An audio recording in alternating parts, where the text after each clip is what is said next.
శ్రీ గురుభ్యో నమః. శ్రీమాత్రే నమః. మా భక్తి టీవీని ప్రోత్సహిస్తున్నటువంటి మా ప్రేక్షకులందరికీ ధన్యవాదాలు తెలియజేస్తూ, గురువు యొక్క వక్రస్థితి మనకి కర్కాటక రాశి నుంచి డిసెంబర్ 5వ తేదీన మళ్ళీ తిరిగి అదే వక్రంతో మిథున రాశిలోకి వెళ్తుంది. మిథున రాశిలో 20 డిగ్రీల 53 నిమిషాల వరకు సంచారం చేసి అప్పుడు మళ్ళీ రుజు మార్గంలో వస్తారు. అక్కడ ఏ పాదం ఉంది, ఏ నక్షత్రం ఉంది అంటే పునర్వసు 1వ పాదంలో వారి యొక్క వక్రత వీడుతోంది. మళ్ళీ అక్కడ దగ్గర నుంచి పునర్వసు 1వ పాదము, 2వ పాదము, 3వ పాదము సంచరించి తిరిగి కర్కాటక రాశిలోకి వస్తారు. పునర్వసు 4వ పాదం ఉంటుంది అక్కడికి. అప్పటికి వచ్చేటప్పటికి జూన్ 1వ తేదీ అయిపోతుంది. ఇక కర్కాటక రాశిలో గురువు గారి యొక్క స్థితి వరకు ఈ రకమైన సంచారం ఉంటుంది. మనం ఇప్పుడు చెప్పుకోబోయేది మార్చి 7వ తేదీ గురువు యొక్క వక్రత వీడిపోతుంది ఆ రోజుతో. అప్పటి వరకు చెప్పుకుంటున్నాం. అంటే డిసెంబర్ 5వ తేదీ నుంచి మార్చి 7వ తేదీ వరకు ఉన్నటువంటి వక్రగతి ఫలితాలు ఏమిటి అనేది ఇప్పుడు మనం తెలియచెప్పుకుందాము. గురువు గారు అత్యంత శుభగ్రహం అవుతూ ఉండగా వక్రించి ఉన్నందున ఎటువంటి వ్యతిరేక ఫలితాలు ఉంటాయి, ఎవరి జన్మజాతకంలో అయితే గురువు గారి యొక్క స్థితి వ్యతిరేకంగా అంటే నీచలో ఉండడం గాని, గురువుగారు వక్రంలో ఉండడం గాని జరిగి ఉందో, అశుభ గ్రహాలతో కలిసి ఉన్నారో, అప్పుడు ఈ గోచారంలో వక్రత ఉంది కాబట్టి వారికి కొంచెం ప్రభావం అనేది కనిపిస్తూ ఉంటుంది. వారు తప్పనిసరిగా జాగ్రత్తలు తీసుకోవాలి.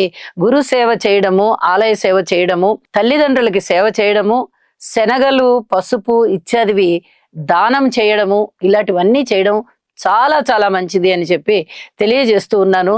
అయితే ఏ ఏ రాసుల వారికి ఎటువంటి ఫలితాలు ఉంటాయి అనేది కూడా మనం ఒకసారి తెలియచెప్పుకుంటూ మరిన్ని పరిహారాలు కూడా తెలియచెప్పుకుందాం. కుంభరాశి. కుంభరాశి వారికి 5వ స్థానంలో గురువుగారు వక్రించి ఉన్నారు. ఇది చెప్పదగినటువంటి సూచన. పూర్వజన్మలో చేసుకున్నటువంటి పుణ్యం మీకు ఇప్పుడు అక్కరకొచ్చే విధంగా ఉంటుంది. 5వ స్థానము, 9వ స్థానము ఈ రెండూ కూడా పూర్వజన్మకి సంబంధించినటువంటి ఫలితాలు ఇచ్చే స్థానాలు. మరి అటువంటి స్థానంలో గురువు గారు ఉన్నారు, వక్రించి ఉన్నారు అంటే మీకు పంట పండినట్టే లెక్క. 9వ దృష్టి చేత మీ రాశిని చూస్తున్నారు. వ్యక్తిత్వం బాగా ఇనుమడిస్తుంది, కీర్తి ప్రతిష్టలు పెరుగుతాయి, మాట తీరు బాగుంటుంది, అలాగే లాభాల బాటలో ఉంటారు. కీర్తి ప్రతిష్టలు పెరుగుతాయి అంటే మీరు ఏదో ఒక మంచి చేయాల్సిందే కదా, చేస్తేనే కదా మంచి పేరు వచ్చేది. సమాజానికి కావలసినటువంటి విధంగా అందరికీ అందుబాటులో ఉండే విధంగా మీ సేవలు ఉంటాయి, మీరు చేసేటటువంటి సహాయాలు ఉంటాయి. పిత్రార్జితం బాగుంటుంది. పితృవర్గ రీత్యా కూడా మీకు అనేక విధాల సహాయ సహకారాలు అందుతాయి. ఉన్నత విద్య బాగుంటుంది. ఏ కష్టం వస్తున్నా ఆ కష్టాన్ని దాటి ఎదుర్కొని మీరు నిలబడగలిగేటటువంటి ధైర్యం వస్తుంది, ఉపాయం తడుతుంది, సంపాదన ఉంటుంది, సహాయ సహకారాలు ఉంటాయి. కష్టాన్ని దాటేస్తారు, అమ్మయ్య అని ఒక నిర్లిప్తంగా కూర్చుంటారు. అంత అద్భుతమైన అవకాశాలు ఉంటాయి అని చెప్పి తెలియచేస్తూ ఉన్నాను. కుంభరాశి వారు వెనక్కి తిరిగి చూసుకోవాల్సిన అవసరం లేని విధంగా ఈ గురుగ్రహ సంచారము మీకు అదృష్టాన్ని తెచ్చిపెడుతోంది అని చెప్పొచ్చు.